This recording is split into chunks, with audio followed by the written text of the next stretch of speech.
Friends, हमने discuss किया था कल की वीडियो में कि एल्काइल कैसे बनते हैं। एल्केन माइनस एच, एल्केन में से अगर हम एच को माइनस कर दें, कोई भी एल्केन लिया, जैसे आपने क्या लिया मीथेन CH4, उसमें से कार्बन की वैलेंसी 4 होती है, आप पढ़ चुके हैं। अगर इसमें से एक एच हटा दूँ तो क्या बन जाएगा मिथाइल, और इसकी वैलेंसी फ्री, कि यहाँ पर कोई भी आके जुड़ सकता है क्योंकि कार्बन की वैलेंसी 4 होती है और इस वक्त अभी 3 है, एक हमें फ्री छोड़ दी। यहाँ पर आके एक्स कोई भी जुड़ सकता है, कोई भी ग्रुप, कोई भी फंक्शनल ग्रुप, कुछ भी सब्स्टिट्यूएंट आके लग सकता है। तो ये हमने अभी पढ़ा था कल की वीडियो में, तो मैं इसी को कंटिन्यू कर रही हूँ बेटा। हमने पढ़ा एल्केन से एल्काइल कैसे बनते हैं, ये अलग अलग नाम है आपके। मीथेन से जो बनेगा मिथाइल, इथेन से एक एच हटा दें इथाइल, प्रोपेन से हटा दें प्रोपाइल। तो कल मैंने आपको कराया था प्रोपाइल, ये मान लो आपका क्या है प्रोपेन, ठीक है। ये प्रोपेन है, प्रोपेन में प्राइमरी कार्बन भी है और सेकेंडरी भी है। अगर तो प्रोपेन का प्राइमरी कार्बन से प्राइमरी कार्बन वाला हाइड्रोजन जाता है, यानी प्राइमरी कार्बन से जुड़ा हुआ हाइड्रोजन प्राइमरी, अगर वो निकलता है तो वैलेंसी फ्री हो जाएगी, इसे बोलेंगे नॉर्मल प्रोपाइल। और अगर सेकेंडरी कार्बन पे जो H है, उस H2 जो लगे हुए हैं उनमें से कोई H जाता है तो वहाँ वैलेंसी फ्री हो जाएगी, इसे क्या कहेंगे सेकेंडरी प्रोपाइल, ठीक है। ऐसे ही मैंने आपको बताया था, इस ग्रुप को हम सेकेंडरी या आइसोप्रोपाइल ग्रुप भी कहते हैं। बहुत इंपॉर्टेंट है, जिस कार्बन पे 2 मिथाइल हैं, एक H है और तीसरा फ्री है वैलेंसी। 2 मिथाइल हो गए इस कार्बन पे, एक H, 2 मिथाइल और एक वैलेंसी फ्री, उसे हम क्या बोलते हैं आइसोप्रोपाइल ग्रुप। अब हमने आगे पढ़ना है ब्यूटेन का, कंटिन्यू कर रही हूँ मैं। ब्यूटेन क्या होता है, C 4 कार्बन हो गए, 1 2 3 4, कोने पे CH3 और बीच में CH2, ये हो गया ब्यूटेन। अब ब्यूटेन में भी बेटा वही चीज़ है, क्या है ब्यूटेन में, ब्यूटेन में भी आपके पास क्या है, प्राइमरी कार्बन भी हैं और सेकेंडरी कार्बन भी हैं। प्राइमरी कार्बन ये रहा और प्राइमरी ये क्या हो जाएगा सेकेंडरी और ये फिर प्राइमरी। अब इसमें भी हम ये कर सकते हैं, removal of hydrogen from primary carbon. मान लो मैं इस वाले प्राइमरी कार्बन से 1 डिग्री करा चुकी हूँ ना मैं। प्राइमरी कार्बन किसे कहते हैं, प्राइमरी कार्बन से अगर H हटा दिया तो यहाँ वैलेंसी फ्री होगी, तो इसका नाम क्या बन जाएगा N, normal butyl group. N क्यों लिखते हैं मैंने बताया था, जो चेन में नहीं होता उसके लिए हम N लगाते हैं, मतलब वो नॉर्मल है। नॉर्मल ब्यूटेन भी लिख सकते हैं, मैंने नॉर्मल ब्यूटेन लिखा है, एक H हटा दिया तो क्या बन गया नॉर्मल ब्यूटाइल ग्रुप, अगर प्राइमरी कार्बन हटाया। अगर सेकेंडरी कार्बन हटाते हैं बेटा, अगर सेकेंडरी कार्बन हटाया तो मान लो ये वाला सेकेंडरी हटाया तो वैलेंसी यहाँ फ्री होगी, इसे हम क्या बोलेंगे secondary butyl group, secondary butyl group, right. ऐसे ही अब एक आता है ब्यूटेन को लिखने का एक और तरीका है। इस ब्यूटेन को हम ऐसे भी लिख सकते हैं, आइसोमर्स हो गया, इसको कार्बन 4 ही रहेंगे, लेकिन लिखने का तरीका देखिए ध्यान से क्या है, 1 2 3 तो चेन में और एक मिथाइल नीचे लटका दिया, इसे बोलते हैं आइसोब्यूटेन। क्या बोलते हैं आइसोब्यूटेन। ये क्या है, नॉर्मल ब्यूटेन को लिखने का तरीका है। नॉर्मल ब्यूटेन चेन में हो गया, इसके लिए नॉर्मल लगाते हैं। अगर एक मिथाइल उठा के मैं नीचे लटका दूँ, उसे बोलेंगे आइसोब्यूटेन। अब ध्यान से देखिए, इस आइसोब्यूटेन में भी 2 पॉसिबिलिटी है कि प्राइमरी कार्बन जाता है या टर्शरी जाता है या सेकेंडरी जाता है। पहले तो नेचर देखिए हम क्या क्या है, ध्यान से देखिए। पहले चीज़ क्लियर होगी कि ब्यूटेन को हम अगर चेन में नहीं लिखते, ये नॉर्मल ब्यूटेन है, तो इसमें भी 2 पॉसिबिलिटी है, प्राइमरी जाए या सेकेंडरी जाए। और अगर नॉर्मल ब्यूटेन को हम ऐसे आइसोब्यूटेन लिखते हैं, इसमें भी 2 पॉसिबिलिटी हैं, कैसे, या तो प्राइमरी जाए या फिर टर्शरी जाए, क्योंकि इसमें 2 ही हैं। ये देखो, ये प्राइमरी, लेकिन ये वाला कार्बन कौन सा है टर्शरी, क्योंकि ये इधर से जुड़ा है, इधर से जुड़ा है और नीचे भी जुड़ा है, तो टर्शरी कार्बन हो गया। तो इसमें 2 पॉसिबिलिटी हैं। पहला, अगर प्राइमरी कार्बन से जाएगा तो इसका नाम आइसोब्यूटेन है, तो आइसोब्यूटाइल ग्रुप हो जाएगा। और अगर ये टर्शरी कार्बन से जाता है तो उसका नाम क्या हो जाएगा बेटा टर्शरी ब्यूटाइल ग्रुप। क्या हो जाएगा टर्शरी ब्यूटाइल ग्रुप। देख रहे हो, ये कार्बन टर्शरी है, ये वाला कार्बन टर्शरी है, इस टर्शरी से गया तो क्या नाम हो गया टर्शरी ब्यूटाइल ग्रुप, जहाँ वैलेंसी फ्री हो गई। क्लियर। तो ये आपको ध्यान रखना है, ब्यूटेन में हमारे पास 4 बन गए। अगर ब्यूटेन को सीधा चेन में लिखते हैं नॉर्मल ब्यूटेन, तो नॉर्मल ब्यूटाइल सेकेंडरी ब्यूटाइल बनता है। अगर हम ब्यूटेन को आइसोब्यूटेन में लिखते हैं तो आइसोब्यूटाइल और टर्शरी ब्यूटाइल बनता है। अब हम बेटा स्टार्ट कर रहे हैं IUPAC name and common name. सबसे पहले मैं ले रही हूँ RX का मतलब एल्काइल हैलाइड। R क्या हो गया, जैसे अभी मैंने क्या कहा था, ये क्या है मीथेन। अगर इसका एक H हटा के मैं यहाँ पर वैलेंसी फ्री छोड़ दूँ तो बन गया मिथाइल। अब मैं यहाँ पर X लगाती जाऊँगी। X का मतलब मैं सबसे पहले ले रही हूँ हेलोजन। हेलोजन कौन कौन से हैं? फ्लोरीन, क्लोरीन, ब्रोमीन, आयोडीन, ये हमारे हेलोजन है। इसे हम क्या बोलेंगे? RX। मिथाइल को हम R बोल रहे हैं और X मतलब हेलोजन, तो इसे बोलते हैं, X को हेलोजन बोलते हैं, इसलिए इसका नाम हो गया हेलाइड। R क्या हो गया? Alkyl group. कौन सा एल्काइल ग्रुप है? मिथाइल। तो हम कोई भी एल्काइल ग्रुप के लिए जनरल ले लेते हैं R, तो हम उसको बोलते हैं, X लग गया तो RX। RX को बोला जाता है एल्काइल हैलाइड्स। Alkyl halides. तो अब हम नाम सीख रहे हैं पहली कैटेगरी में, एल्काइल हैलाइड्स क्या होते हैं। तो फर्स्ट कैटेगरी बना रही हूँ मैं, IUPAC name of alkyl halides, जिसमें आपको बेटा ध्यान क्या रखना है, मैंने 3 कॉलम बनाए, कंपाउंड का नाम, IUPAC नेम और कॉमन नेम। ये कॉमन नेम है, फिर पहले IUPAC है, फिर कंपाउंड और ये, ठीक है। अब हम चल रहे हैं, पहला देखिए, पहला कंपाउंड आपका क्या है? CH3Cl। सबसे सिंपल है, CH3 लिया, उसके पास वैलेंसी फ्री थी, यहाँ Cl लगा दिया, नाम हो गया इसका। IUPAC नेम में पहले हेलोजन का नाम लेते हैं और उस हेलोजन में भी उसके पीछे O लगाते हैं। क्लोराइड नहीं बोलते, इसको बोलते हैं क्लोरोमीथेन, राइट। और कॉमन नेम क्या चलेगा? पहले कॉमन नेम देखो, कॉमन नेम तो वही है जैसे समझ में आ रहा है, मिथाइल के आगे क्लोराइड, मिथाइल क्लोराइड, ये कॉमन नेम है। जैसे हमारे घरों में कॉमन नेम अलग होते हैं और IUPAC मतलब जो स्कूल के रिकॉर्ड में होते हैं अलग होते हैं, ऐसे कंपाउंड का कॉमन नेम अलग चलेगा, IUPAC अलग, हमें दोनों ही याद करने हैं। जैसे इसका कॉमन नेम मिथाइल क्लोराइड, लेकिन जब IUPAC हो तो क्लोराइड क्या बन जाता है? क्लोरो, और मिथाइल क्या बन जाता है? मीथेन, यानी जिससे बनकर आया वही लग जाएगा। ये मीथेन से बना है इसलिए मीथेन, और इसका नाम क्लोरोमीथेन, क्लोरो पहले आएगा। अगला देखिए, CH3CH2Cl, common name ethyl chloride, और IUPAC नेम क्या आ जाएगा? क्लोरोइथेन, ठीक है। थर्ड देखिए, अगला देखिए ध्यान से, मैं इसको रब कर देती हूँ ताकि भीड़ ना हो। अगला देखिए, थर्ड वाले पे आ गए हम। थर्ड वाले पे ध्यान से देखिए, 1 2 3 हमने नंबरिंग कर दी, यहाँ पर क्लोरीन लगा था, मैंने नंबरिंग कर दी 1 2 और 3, 2 पे क्लोरो है, ठीक है। अगर इसका कॉमन नेम देखें तो क्या है? Secondary propyl chloride. तुम्हें याद होगा ये प्रोपाइल क्लोराइड है सेकेंडरी वाला, तो इसका नाम हो गया सेकेंडरी या आइसोप्रोपाइल क्लोराइड, कॉमन नेम। और IUPAC नेम करने के लिए हमें क्या करना पड़ता है? नंबरिंग करनी पड़ती है कि क्लोरो ग्रुप कहाँ पर है। हम खाली लिख सकते थे क्लोरो प्रोपेन, क्लोरो लटका हुआ है, प्रोपेन लटका, प्रोपेन की चेन पे 3 चेन है, वर्ड रूट समझाया मैंने आपको। लेकिन क्लोरो कौन सी पोजीशन पे है, इसलिए पोजीशन देनी पड़ती है और बीच में हाइफन लगाते हैं, ये मैं आपको बता चुकी हूँ पहले भी IUPAC के नेमिंग में। नाम हो जाएगा इसका 2 क्लोरोप्रोपेन, क्लियर। अगला देखिए, इसका नाम क्या होगा? 1 2 3 और इस पे क्लोरो लगा हुआ है, कॉमन नेम क्या हो गया? इसका कॉमन नेम क्या होगा? Propyl chloride. कौन सा propyl chloride? Normal propyl chloride. ध्यान से देखिए, इसका नेम क्या है? ये क्या है? CH3 CH2 CH2 और वैलेंसी फ्री, ये क्या हो गया? Normal propyl. यहाँ पर क्लोराइड लग गया तो नाम हो गया इसका नॉर्मल प्रोपाइल क्लोराइड, हो गया नाम नॉर्मल प्रोपाइल क्लोराइड, लिख दिया ये वाला। अब तुम ये देखो कि ये नॉर्मल प्रोपाइल क्लोराइड जो मैंने लिखा है यहाँ पर, ये तो कॉमन नेम है। IUPAC क्या बनेगा इसका? 1 क्लोरोप्रोपेन, क्योंकि क्लोरो तो लगना ही है और प्रोपेन है, लेकिन कौन से नंबर पे है? 1 2 3, ये 1 पे है। आप कहोगे मैडम हमने नंबरिंग यहाँ से क्यों नहीं शुरू करी, इसको 3 पे भी तो लिख सकते हैं। बेटा नहीं, अभी मैं आगे तुम्हें रूल्स कराऊंगी, हमें इनको लोएस्ट नंबर देना होता है। कोशिश यही करनी है कि जहाँ ये सब्स्टिट्यूएंट क्लोरो जैसे लगा हुआ है, इसको लोएस्ट नंबर मिले।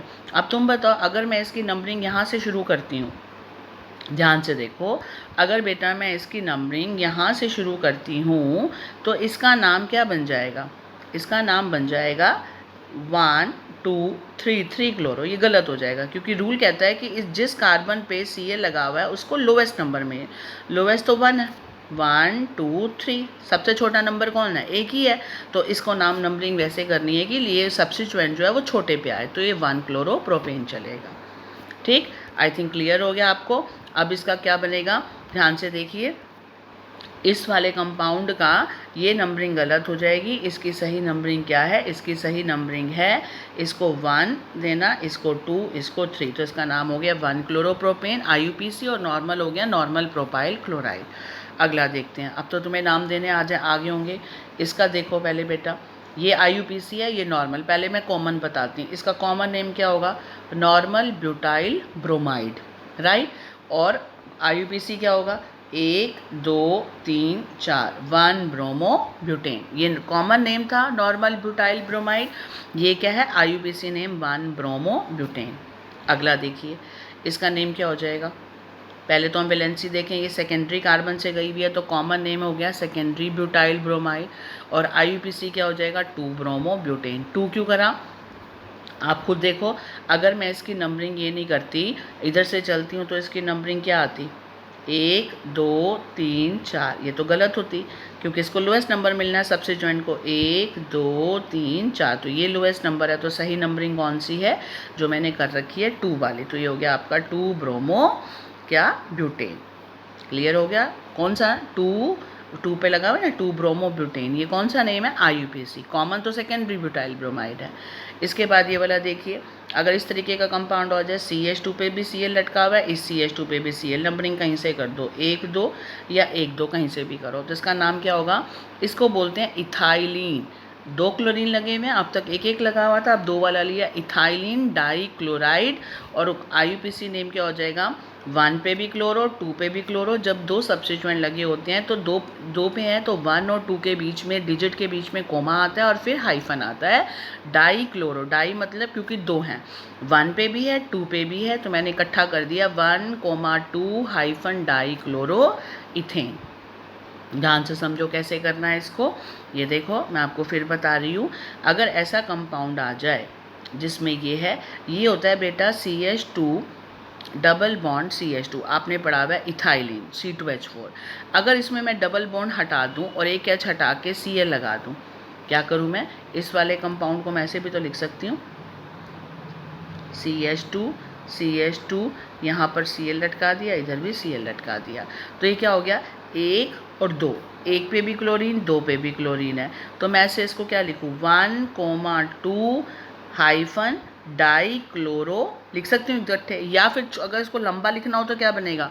मैं इसको, अगर तुम कहो कि मैम मैं ऐसे क्यों लिख रहा है, मैं ऐसे भी लिख सकते हैं। कैसे? ये देखो, आप इसको ऐसे लिख सकते हो, 1 chloro 2 chloro ethane.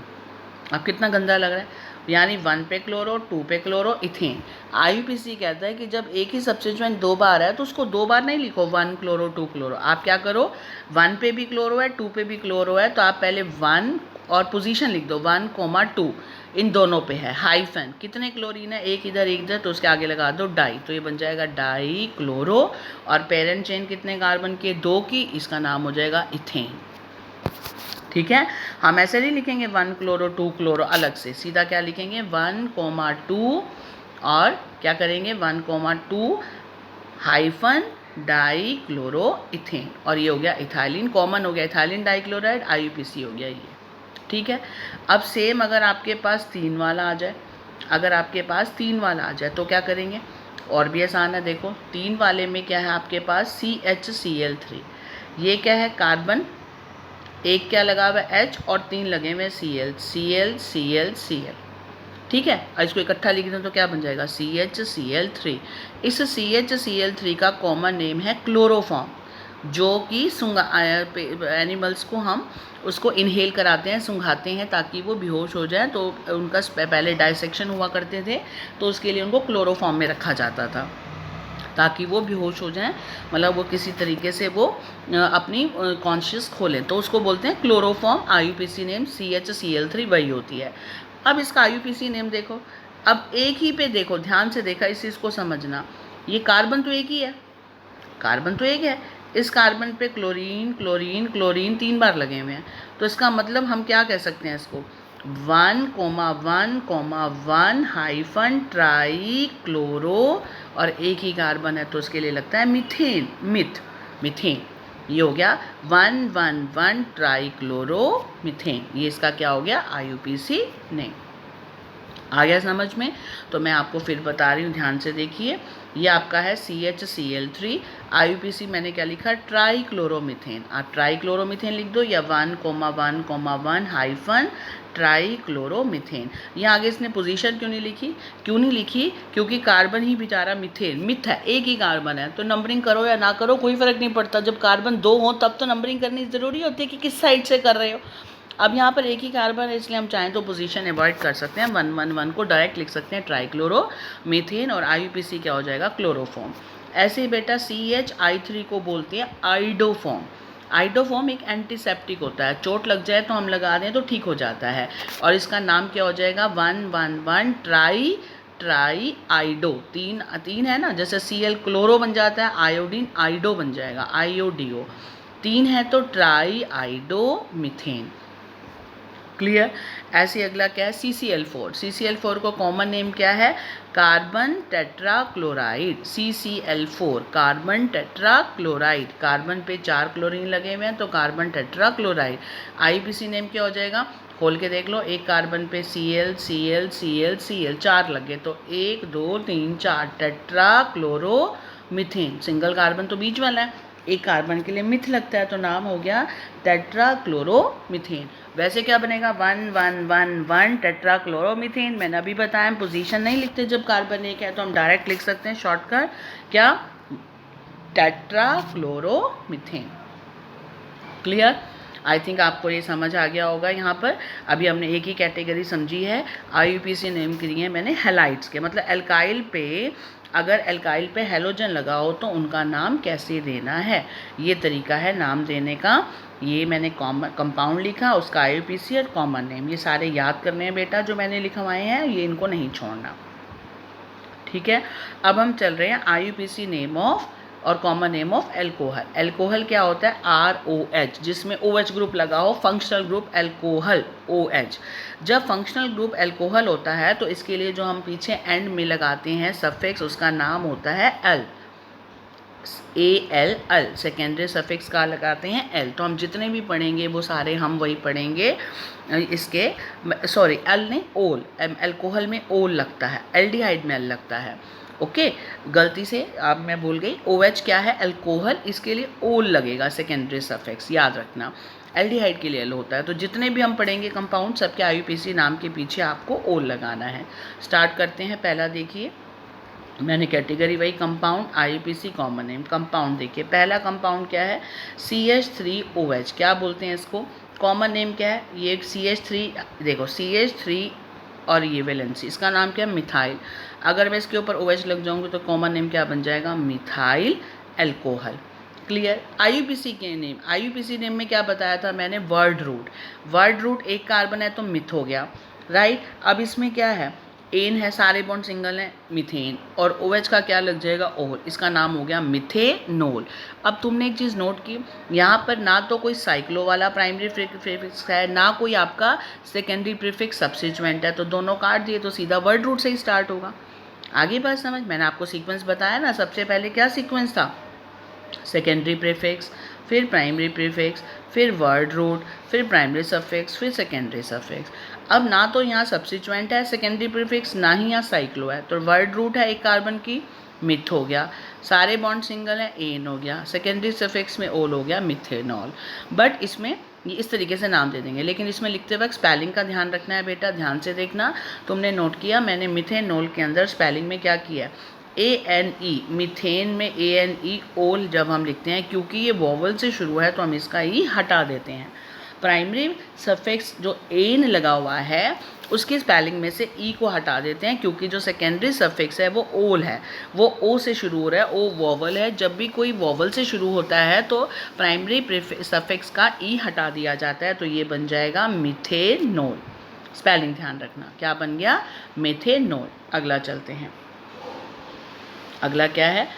CH3CH2OH, ethyl alcohol common name. IUPAC क्या हो जाएगा? 2 कार्बन की चेन है, इथेनॉल।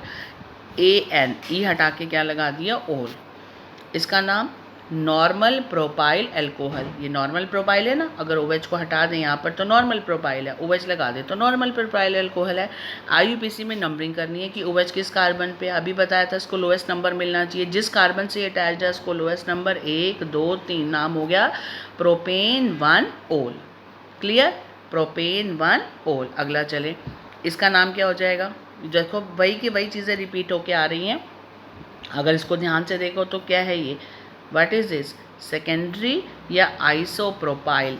आइसोप्रोपाइल है ये, CH3 CH CH3 और यहाँ वैलेंसी फ्री H, ऊपर छोड़ो या नीचे वैलेंसी, हो गया ये आइसोप्रोपाइल। बताया था मैंने, एक कार्बन पे 2 मिथाइल हो और एक H और एक वैलेंसी फ्री हो, आइसोप्रोपाइल। या OH लगा दो, क्या बन जाएगा, आइसोप्रोपाइल अल्कोहल। यही चीज़ यहाँ पर है, ध्यान से देखो, आइसोप्रोपाइल अल्कोहल। और इसकी नंबरिंग IUPAC नाम देना हो तो नंबरिंग करो, 1 2 3, नाम हो जाएगा प्रोपेन 2 ओल, प्रोपेन 2 ओल। अब ये भाई CH2OH CH2OH, इसका नाम इथाइलिन ग्लाइकोल। अभी आया था CH2 डबल बॉन्ड CH2 को क्या बोलते हैं, इथाइलिन।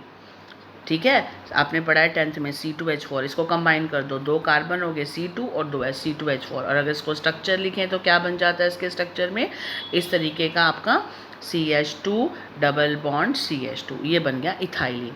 इस इथाइलिन में क्या किया, एक तो डबल बॉन्ड हटा दिया, एक ये H गायब कर दिए, H दोबारा ही लिख देती हूँ मैं, ये बन गया आपका CH2 डबल बॉन्ड CH2। अगर मुझे इसमें से एक डबल बॉन्ड गायब करना हो, एक H और एक H गायब करना है, तो उसकी जगह लगाना क्या है, एक OH एक OH।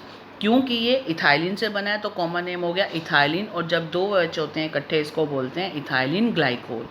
अब IUPAC नेम देखो, इसको नंबर 1 करो, इसको 2 करो, जैसे मर्जी करो, इसको 1 करो, इसको 2 करो, 1 एक ही बात है। तो नाम क्या हो जाएगा, ये हो गया आपका वर्ड रूट, इथेन 1,2 डाई ओल, क्योंकि 2 है ना इकट्ठे, 1 पे भी ओल है, 2 पे भी ओल है। अभी हमने कहा ना, जब इकट्ठे एक जैसे ग्रुप 2 हो तो डाई लगा देते हैं, तो क्या बन जाएगा इसका IUPAC नेम, क्या बन जाएगा, देखो IUPAC नेम बन गया इसका इथेन 1,2 डाई ओल। अब तुम कहोगे मैम इस इथेन में ANE का E नहीं हटाया, क्यों नहीं हटाया, क्योंकि बेटा ये 1,2 के बाद डाई है, डाई, D जो है वोवल नहीं है, D कॉन्सोनेंट है।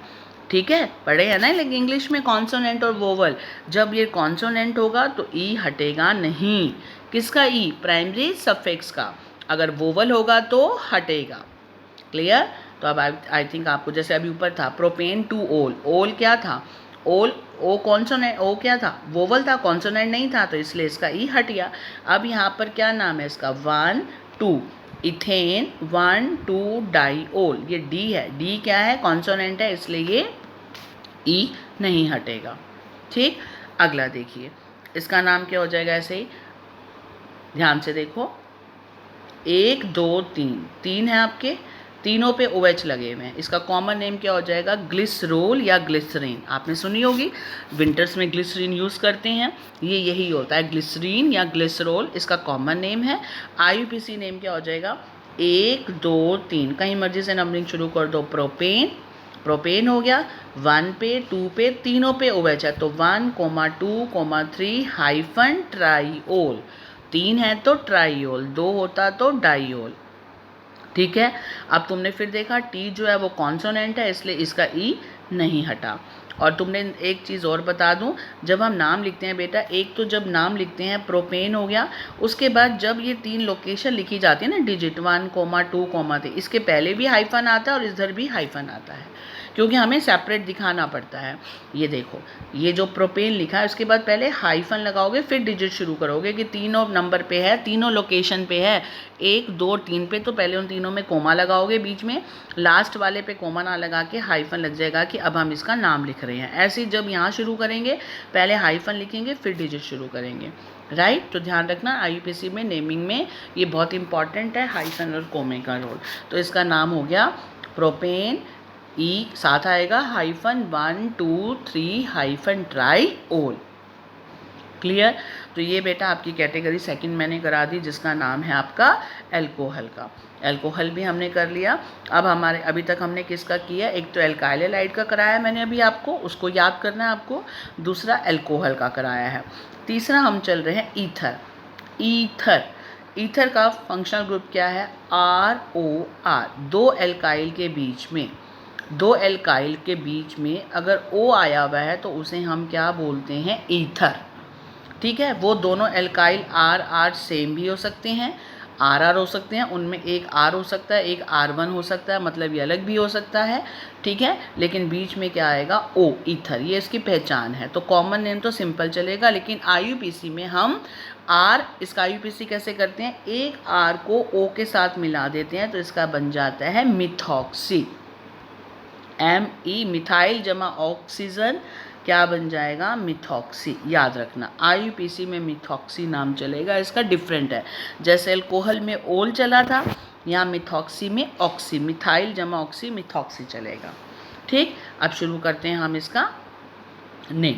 2-3 ही है, ज़्यादा नहीं है हमारे, छोटा सा ही है ये बहुत। ईथर क्या है? ईथर में हमें 3 नाम याद रखने हैं। पहला CH3OCH3।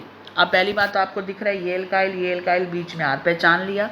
इसका कॉमन नेम क्या होगा? 2 मिथाइल है और एक O ईथर है, तो नाम हो जाएगा डाई मिथाइल ईथर। और IUPAC नेम क्या होगा? एक ऑक्सीजन इसके साथ मिला दो, मिथॉक्सी। जब एक इसके साथ चलेगी तो एक कार्बन बच गया, इसका नाम हो जाएगा मीथेन, मिथॉक्सी मीथेन। क्लियर? आप कहोगे मैडम ये तो दोनों ग्रुप एक जैसे थे इसलिए एक को इसके साथ मिला दिया। आप देखो इन दो ग्रुप में ये भी मिथाइल, किसी मर्जी को इसको मिला दो तब भी क्या बनेगा? Methoxy methane. अगर दोनों ग्रुप अलग अलग हों तो क्या करना है? तो याद रखना, इन दोनों में से जो ग्रुप छोटा होगा ना बेटा, वही ऑक्सीजन के साथ जाएगा। जो ग्रुप छोटा होगा वही ऑक्सीजन के साथ जाएगा। अभी मैं आपको अगले एग्जाम्पल में बताती हूँ।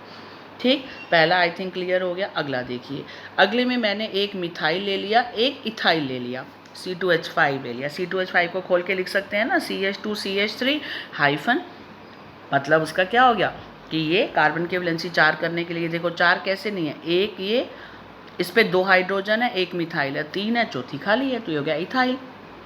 तो मैंने क्या किया, यहाँ पर एक ग्रुप इथाइल लगा दिया, तो नाम हो गया इसका। IUPAC नाम कैसे बनेगा? E पहले आता है अल्फ़ाबेट, इथाइल, फिर मिथाइल और फिर ईथर।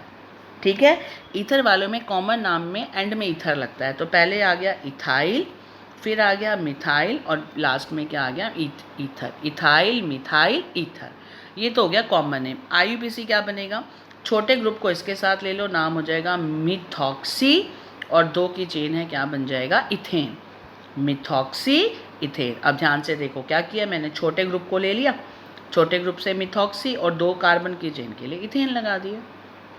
क्लियर? अगला देखिए, यहाँ भी इथाइल ले लिया मैंने, यहाँ भी इथाइल ले लिया, तो कॉमन नेम क्या बनेगा? 2 इथाइल हैं तो मैं लिख सकती हूँ di ethyl ether, di ethyl ether. और IUPAC नेम क्या कर दो? एक को लेना है, एक को बना दो इथाइल जमा ऑक्सीजन, इथॉक्सी, और ये बन गई आपकी 2 की चेन इथेन, इसका नाम हो गया इथॉक्सी इथेन। क्लियर? आ गया समझ में? Ethoxy ethane. तो आपको आई थिंक इसमें कोई दिक्कत नहीं आएगी समझने में। आपका ईथर भी हो गया, तभी मैंने आपको सिलेक्टेड कराया है, यही याद करो, जब हो जाएंगे अपने आप नाम देने आ जाएंगे। क्लियर? रूल समझ में आ गया कि हमें किसको किसके साथ करना है? Di methyl ether, ethyl methyl ether. Ethyl पहले क्यों लिखा? क्योंकि अल्फ़ाबेटिकली जो अल्फ़ाबेट पहले आता है वो पहले लिखा जाएगा। E और M में E पहले आता है, M बाद में, तो E कैपिटल, बाकी सारे छोटे चलेंगे, और फिर ये भी ऐसे। IUPAC समझ में आ गया, छोटे को मिलाना है, उसको ऑक्सी बना देना है, और कार्बन चेन एंड में आ जाएगी, मिथेन, इथेन, इथेन। ठीक, अब हम चल रहे हैं अपना नेक्स्ट पे। नेक्स्ट हमारे पास क्या है? Carboxylic acid. नेक्स्ट क्या है? Carboxylic acid. कार्बोक्सिलिक एसिड में अगर आपको याद हो, आपने पढ़ा हुआ फंक्शनल ग्रुप RCOOH। COH को कैसे लिखते हैं? C डबल बॉन्ड O और यहाँ पर OH। क्यों लिखा है ऐसे?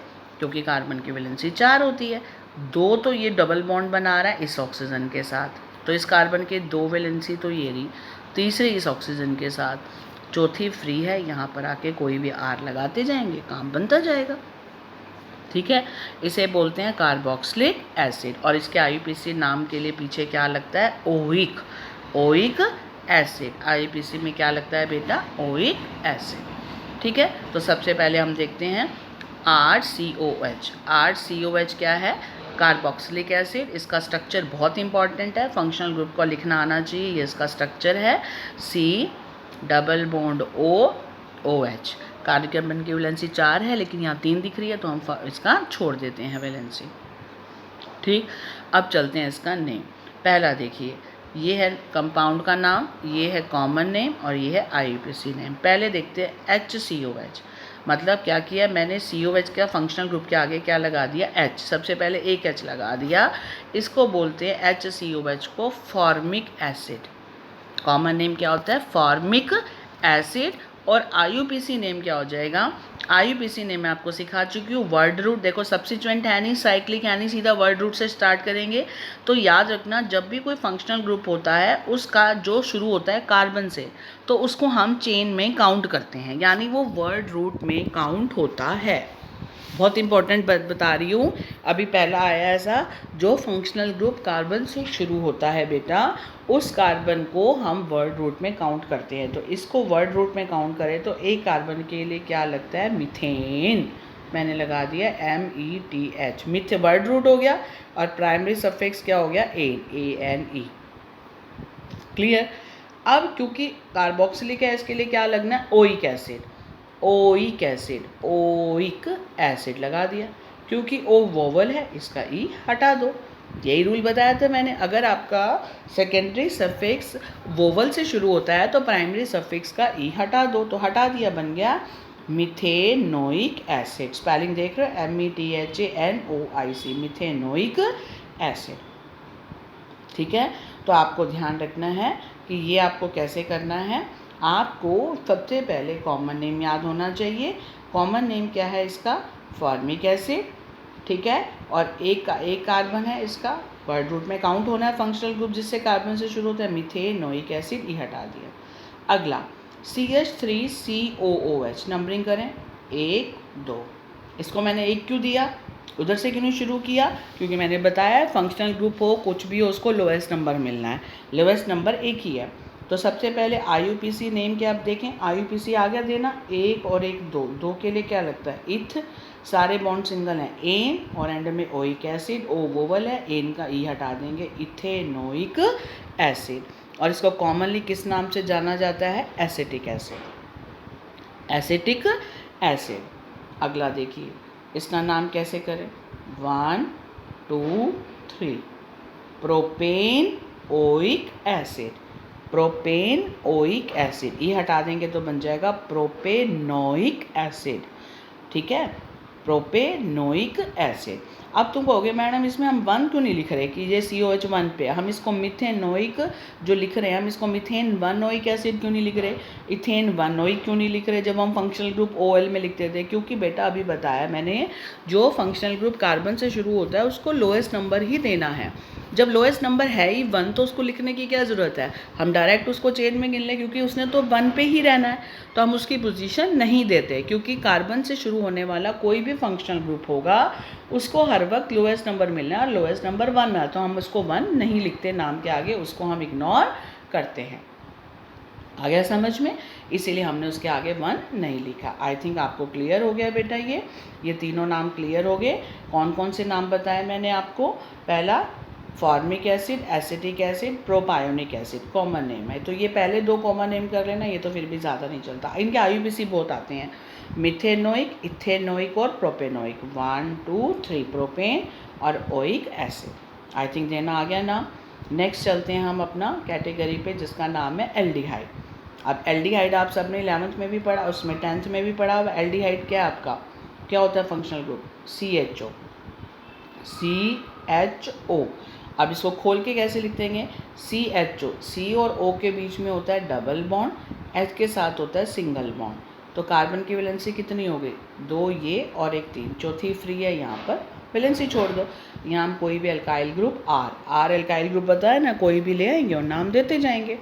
ठीक है, अब ये तो हो गया आपका फंक्शनल ग्रुप का स्ट्रक्चर। इसके लिए लगता है क्या IUPAC में, इसके लिए लगता है अल, अल, राइट। और ये कार्बन से शुरू होता है, इसलिए इसका फंक्शनल ग्रुप का नाम पेरेंट चेन में काउंट होगा। क्लियर। जैसे अब स्टार्ट कर रहे हैं, पहला देखिए, ये हो गया आपका RCHO। CHO को खोल के लिखा है। अब मैं पहला कंपाउंड ले रही हूँ HCHO। HCHO IUPAC करते हैं पहले इसका नाम, एक कार्बन काउंट होगा मीथेन, और इसके लिए क्या लगता है अल, मीथेन जमा अल, मिथेनल। अब क्योंकि अल है, ए भी वोवल है, तो एन में जो मीथेन में हमने मिथ METH मिथ जमा एन बनाया था, इसका ई हटा देंगे स्पेलिंग में, बन जाएगा मिथेनल। क्या बन जाएगा? मिथेनल। आ गया समझ में? बहुत इजी है। कार्बन वाले तो करने, जिसका जो फंक्शनल ग्रुप कार्बन से शुरू होता है उसको वर्ड रूट में लेना है। तो ये हो गया इसका IUPAC नेम हो गया मिथेनल। ठीक, इसका देखें, इसका नाम 1 और 2 इथेन जमा अल इथेनल।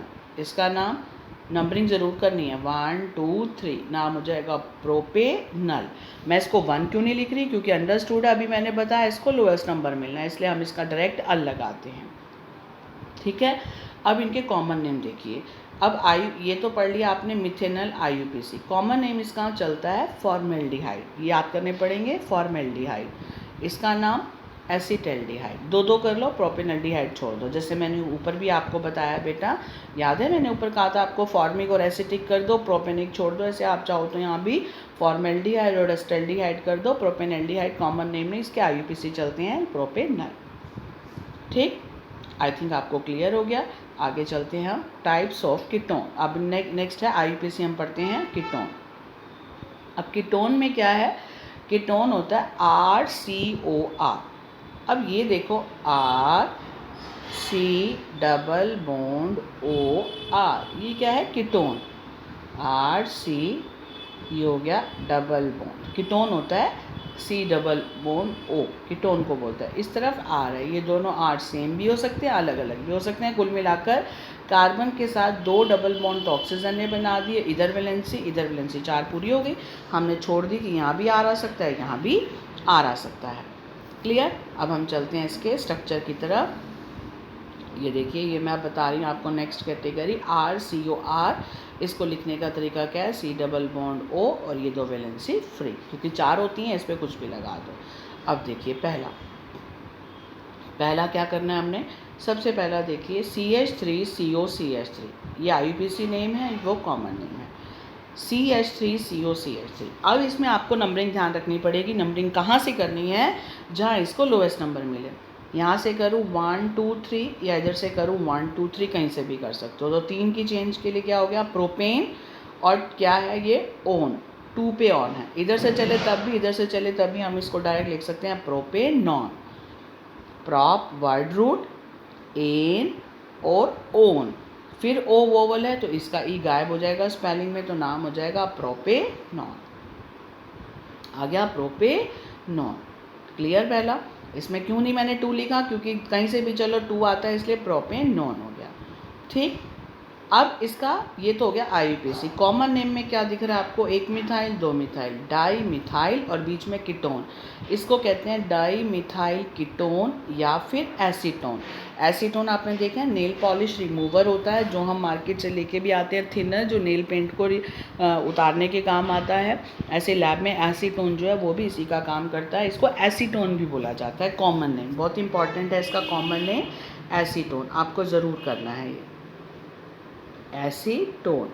ठीक है, एसीटोन, और इसको कॉमन नेम तो एसीटोन हो गया, और IUPAC प्रोपेनॉन। अगला देखिए CH3COCH2CH3, इसकी नंबरिंग करें। अब इसकी नंबरिंग मैंने यहाँ से की है 1 2 3 4। ऐसा क्यों? क्योंकि अगर मैं इधर से करती तो इसको 3 नंबर आता, इधर से कर रही हूँ तो 2 नंबर आएगा। तो कौन सा लेना है? जिसमें लोएस्ट नंबर आए। लोएस्ट नंबर 2 है, तो मैंने इसकी नंबरिंग यहाँ से करी। अब तुम्हें यहाँ नाम देना पड़ेगा, लोकेशन बतानी पड़ेगी। पहली बात तो वर्ड रूट क्या है? 1 2 3 4, 4 के लिए क्या लग गया? ब्यूटेन। अब 2 पे ओन है, यानी ऑन ग्रुप है लेकिन नंबर 2 पे है, तो मैंने बताया था हाइफन और फिर डिजिट लिखनी है 2। बताया था ना अभी रूल, ये कैसे लिखना है आपने? ब्यूटेन लिखा, हाइफन और 2 पे ओन है, 2 ओन, क्योंकि ओ वोवल है इसलिए हमने इसका ई यहाँ से हटा दिया, तो ये बन गया butane 2 own. Right, butane 2 own. अब इसका IUPAC तो आपको देना आ गया। आपको अब क्या समझना है आपको इसका IUPAC नेम के अलावा कॉमन नेम क्या है, इसमें 2 ग्रुप हैं। कॉमन नेम में ध्यान से देखिए 2 ग्रुप कौन से हैं इसमें, पहला है इथाइल, एक है CH2CH3, एक है CH3, एक इथाइल है एक मिथाइल है, बीच में कीटोन है, तो ई पहले आएगा, ethyl methyl ketone, ethyl methyl ketone. Clear हो गया, ये तो हो गया कॉमन है। IUPAC क्या बताया मैंने आपको, IUPAC में सिंपल आपको क्या करना है, आपको तो कार्बन की चेन गिन लेनी है कितने की है, ठीक है, कितने की कार्बन की चेन है आपकी, साफ दिख रहा है कितने की चेन है वो आपकी है, दैट इज 4, ब्यूटेन 2 और अगला देखिए ध्यान से देखना, अब पेपर में लिखा आ जाए कहीं इसका नाम दो, तो आप क्या कर सकते हो, इधर देखो 1 2 3 4 5, यहाँ से चलोगे तब भी ये 3 आ रहा है, इधर से चलो तब भी 3 आ रहा है, कहीं मर्जी से कर दो। 5 की चेन है पेंटेन हाइफन 3 पे ओन है, 3 हाइफन ओन, ये हो गया IUPAC नेम पेंटेन 3 ओन। और कॉमन नेम क्या हो गया, कॉमन नेम कितना आसान है, कॉमन नेम में देखो कितने इथाइल ग्रुप लगे हुए हैं, एक इथाइल ग्रुप ये रहा, एक इथाइल ग्रुप ये रहा, तो हम क्या लिख दें, डाई इथाइल, डी कैपिटल बाकी सब छोटे, di ethyl ketone, di ethyl ketone. Clear, I think यहाँ भी आपको कोई दिक्कत नहीं आनी चाहिए, बहुत इजी है नेम आपको बहुत सिर्फ एक कंसेप्ट आपको पकड़ना है, उसके बाद आपके लिए कोई मुश्किल नहीं है कि कार्बन वाले चेन को आपको काउंट करना है। तो ये हो गया आपका क्या, IUPAC नेम हो गया और कॉमन नेम हो गए किसके, आपके कीटोन के। इसके बाद आपका आ रहा है एसिड एनहाइड्राइड। एसिड एनहाइड्राइड में वैसे आपको ज़रूरत नहीं पड़नी, मैं आपको बता देती हूँ क्या होते हैं। एसिड एनहाइड्राइड का है RCOOCOR, क्या मतलब, RC डबल बॉन्ड O, एक और R होता है उसके साथ भी same RC double bond O, और ये बीच वाला कॉमन होता है O, यानी एक RCO एक RCO और बीच में कॉमन हो गया O, इसको बोलते हैं एसिड एनहाइड्राइड। एसिड एनहाइड्राइड का मतलब जो बिना पानी का है, ये एसिड से बनता है, एसिटिक एसिड है, इसको हम गर्म कर लें, RCOH2 ले लें, उसमें हम वाटर निकाल दें तो बन जाता है। कैसे आप देख सकते हो, मैं आपको बता देती हूँ, RC double bond OOH, RC double bond OOH।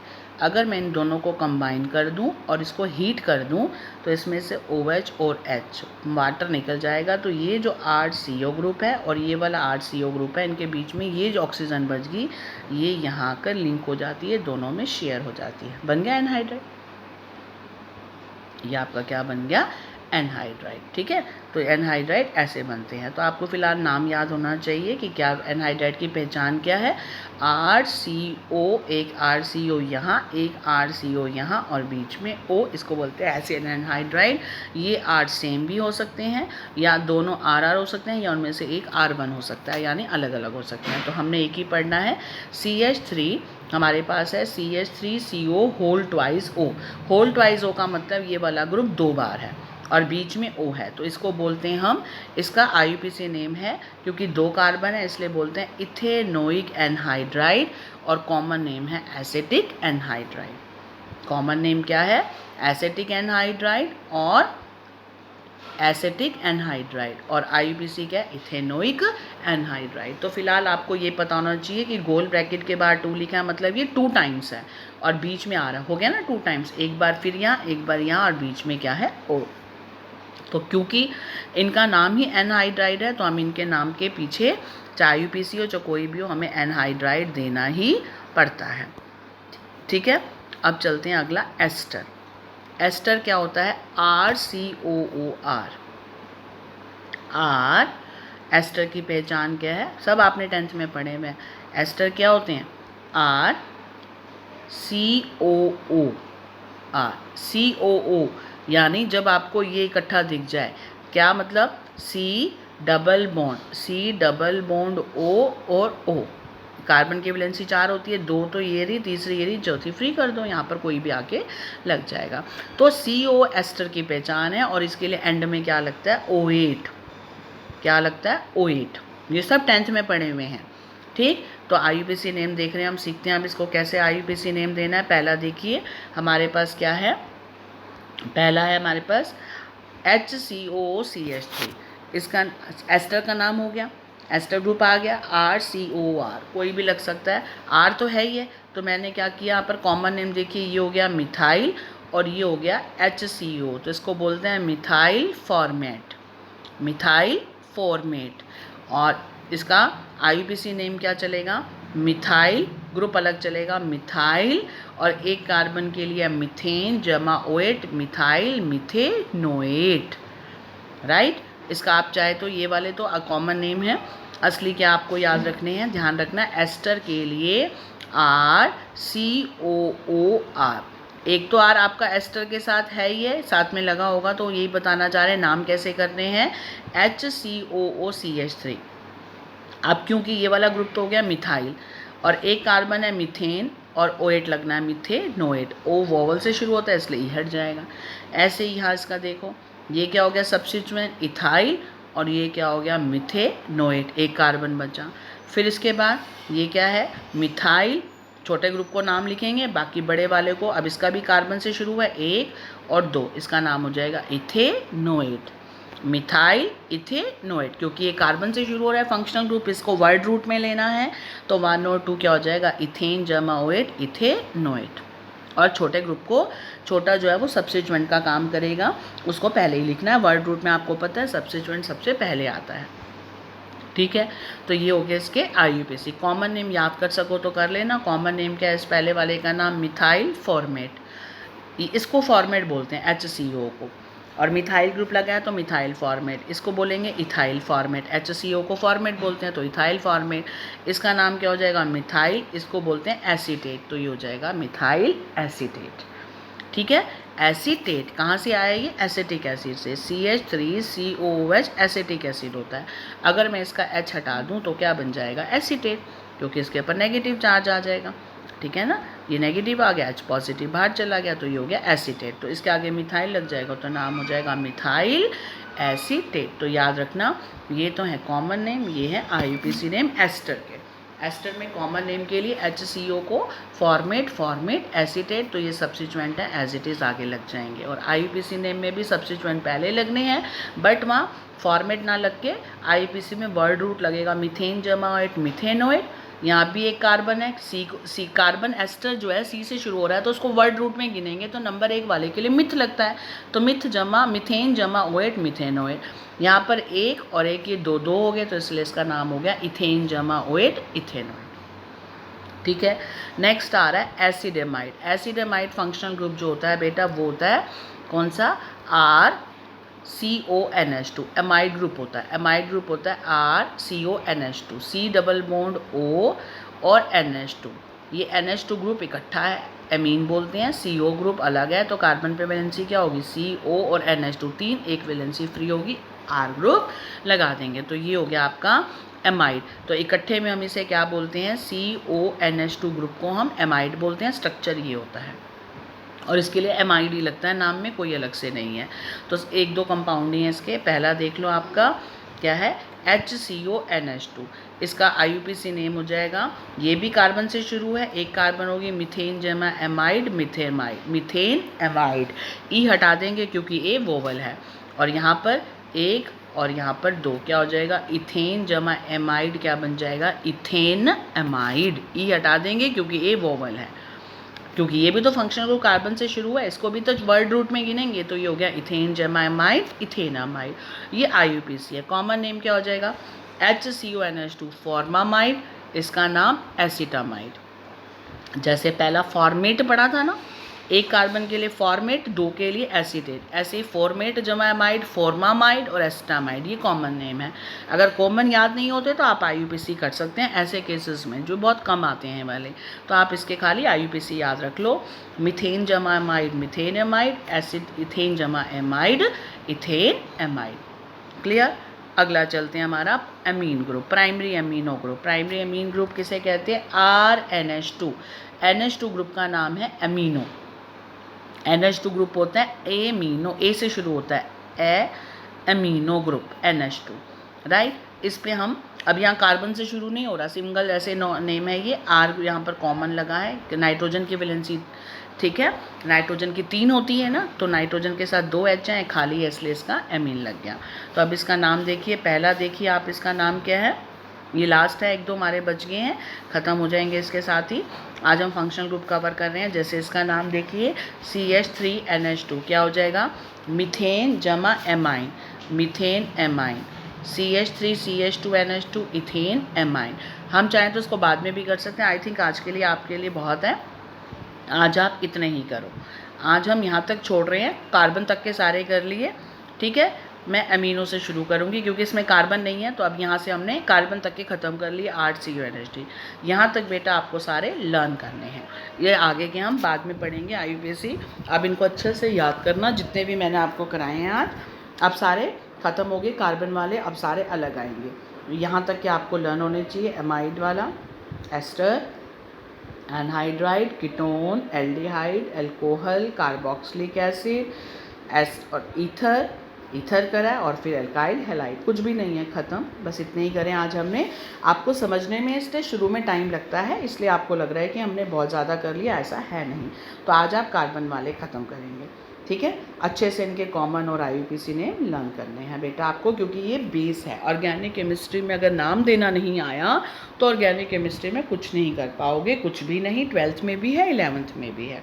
तो आज के लिए आपको यही करना है। कल मैं आपके डाउट्स लूँगी ऑनलाइन क्लास में, आप इसको लर्न करो, जहाँ डाउट है उसको नोट डाउन